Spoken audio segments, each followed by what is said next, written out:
आरोग्यं धनसम्पदा शत्रुबुद्धि विनाशाय दीपज्योति नमोस्तुते शुभं करोति कल्याणम् आरोग्यं धनसम्पदा शत्रुबुद्धि विनाशाय दीपज्योति नमोस्तुते।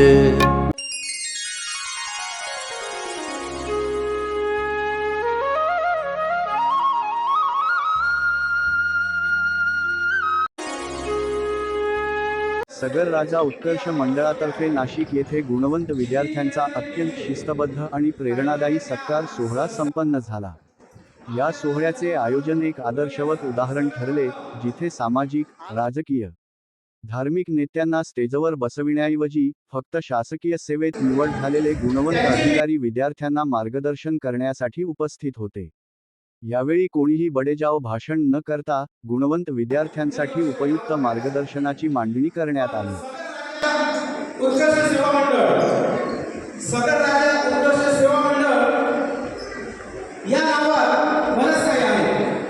समाज बांधव आहे, समाज तसेच सगळ्यात प्रथम मी आलेल्या मान्यवरांसाठी या आमच्या मंडळातर्फे सर्वांनी आलेल्या मान्यवरांसाठी जोरदार टाळ्या वाजवाव्या ही विनंती। यूपीएससी स्पर्धा परीक्षा किंवा काही अशा भारत सरकारच्या वेगवेगळ्या परीक्षा क्रॅक केल्या आणि उच्च पदस्थ झालेल्या आहेत, अशाच व्यक्तींना आपण आयकॉनिक म्हणून आज इकडे बोलवतो आहोत। तर सर्वप्रथम मी आपल्या 2014च्या बॅचचे यूपीएससी क्रॅक करणारे मयूरजी मानकर यांना विनंती करतो की आपण सर्वप्रथम आपण स्टेजवर येण्याचं करावं। त्यानंतर डिफेन्स इंडिया ऑर्गनायझेशनच्या अंतर्गत DRDOच्या परीक्षेमध्ये ज्यांनी रॉकेट आणि मिसाईल्स ही परीक्षा उत्तीर्ण केलेली आहे, असे आपले समाधान रमेश खैला यांनाही विनंती करतो की आपण इकडे प्रमुख अतिथी म्हणून स्थानापन्न व्हावं। त्यानंतर कनिष्ठ भूवैज्ञानिक म्हणून नंदुरबारमध्ये ज्यांची नियुक्ती झालेली आहे, असे लक्ष्मीकांतजी अरुण घरटे यांनाही विनंती करतो की त्यांनी इकडे आपलं स्थानापन्न व्हावं।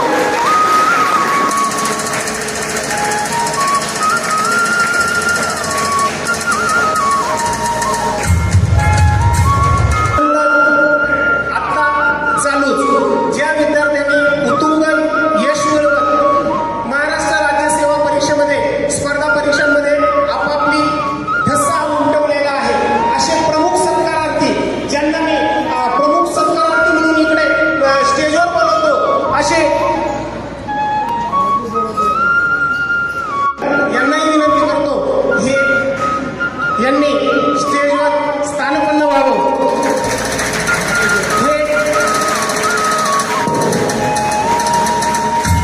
आताच PSI ही परीक्षा उत्तीर्ण झाल्या यांनी स्थानापन्न व्हावं। त्यानंतर पूजाताई रतन लोंढे याही आताच PSI परीक्षा उत्तीर्ण झालेल्या आहेत, यांनी प्रमुख अतिथी म्हणून स्थानापन्न व्हावं। त्यानंतर देशमुख ओतूरचे हेही आताच महाराष्ट्र लोकसेवा आयोगाच्या परीक्षेत PSI म्हणून त्यांचं सिलेक्शन झालेलं आहे, त्यांनाही विनंती करतो की त्यांनी आपल्या स्टेजवर स्थानापन्न व्हावं।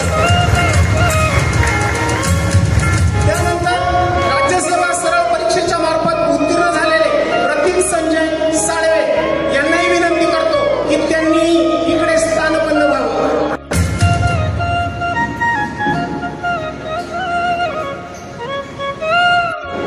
समाज बांधव आहेत, समाज बांधवांचे प्रेम आहे, आपुलकी आहे, मान्यवरांचा आशीर्वाद आहे। तसेच सर्वात प्रथम मी आलेल्या मान्यवरांसाठी या आमच्या मंडळातर्फे सर्वांनी आलेल्या मान्यवरांसाठी जोरदार टाळ्या वाजवाव्या ही विनंती।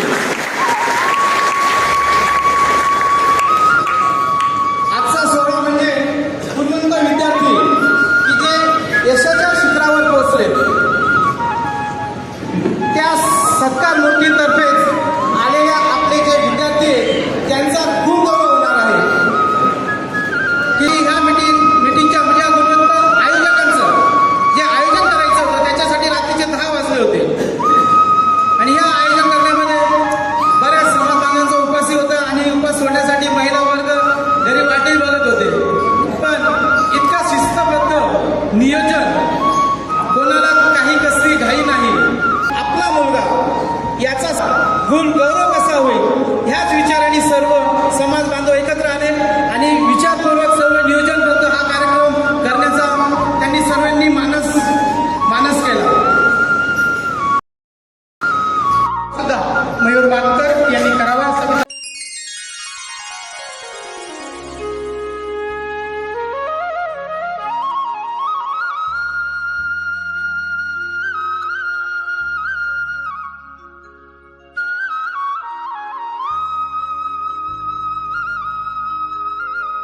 माझी आई गृहिणी आहे घरी. तर सर्वप्रथम सांगायचं ठरलं माझ्या प्रवासाबद्दल किंवा MPSCचा जो टप्पा होता, तर मी BSc झुलॉजी या विषयात सिन्नरमधनं माझं एज्युकेशन झालं. त्याच्यानंतर मी MPSC करण्याचा निर्णय घेतला आणि म्हणजे माझी शारीरिक बांधा सुदृढ असल्या कारणाने आणि माझ्या वडिलांचीही म्हणजे पोलीस होण्याची इच्छा होती पहिले, तर तो सर्व एकंदरीत विचार करून मी हा मार्ग निवडला की आपल्याला व्हायचं आता PSI व्हायचं. त्या दृष्टीने 2019पासून मी माझं प्रिपरेशन चालू केलं. 2019मध्ये मी माझी एक्झाम दिली, थोडं 18 मार्काने ते राहून गेलं होतं. त्याच्यानंतर कोविडची साथ, तुम्हाला माहिती आहे की सर्व जनता घरातच बसलेली होती. मध्ये 8 ऑगस्ट 2022मध्ये PSIची पूर्वपरीक्षा झाली. ती परीक्षा मी मुलांच्या ग्रेडमध्ये पास झाली होती. मग माझा विश्वास आला होता की आता आपण मुख्याला जातोय. मुख्य परीक्षा आमची वर्षाने झाली, कारण की मध्यंतरी म्हणजे प्रत्येकाशी कुठली ना कुठली ॲड असतेच की तिच्यावरती कसली ना कसली केस पडते. काही ना काही लोकांच्या मागण्या असतात, म्हणजे विद्यार्थ्यांच्या. कधी कधी क्रायटेरिया चेंज करून द्या, कधी कधी जागा वाढ करून द्या, किंवा अशा भरपूर सारे मागण्या असतातच.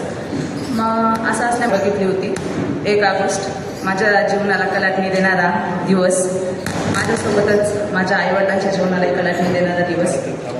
1 ऑगस्ट 5:45च्या दरम्यान रिझल्ट लागला. मी नाशिकलाच म्हणजे शारीरिक चाचणीसाठी नाशिकला आलेली होती. माझं तसं अभ्यास वगैरे करून मुख्य तसं कोणत्या शब्दात व्यक्त करावं मला काही सुचतच नव्हतं. मी माझ्या वडिलांना फोन केला आणि काय बोलावं, माझे शब्द म्हणजे खुंटले होते. पप्पा आपण जिंकलो, हा एक शब्द माझ्या तोंडातनं बाहेर निघाला आणि पप्पांनाही कळून चुकलं की आपल्या पोरीचा रिझल्ट लागलेला आहे.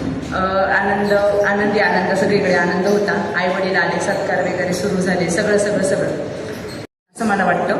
एक टार्गेट ठेवा, सातत्य ठेवा अभ्यासामध्ये. सातत्य, संघर्ष आणि संयम ही फक्त यशाची किल्ली असं मला सांगावं वाटतं. आणि तसंच तुमच्या घरच्यांचा जो तुम्हाला सपोर्ट आहे आणि तुमचा आत्मविश्वास, घरच्यांचा सपोर्टही गरजेचा आहे. हा व्हिडिओ आम्हाला श्री ललित भाऊ साळवे यांच्या सहकार्याने प्राप्त झाला. आमचे चॅनल त्यांचे आभारी आहे. मित्रांनो, हा व्हिडिओ आवडल्यास लाईक, शेअर करा व आमच्या चॅनलला सबस्क्राईब करा व असेच नवनवीन व्हिडिओ बघण्यासाठी बेल आयकॉनला प्रेस करा. धन्यवाद.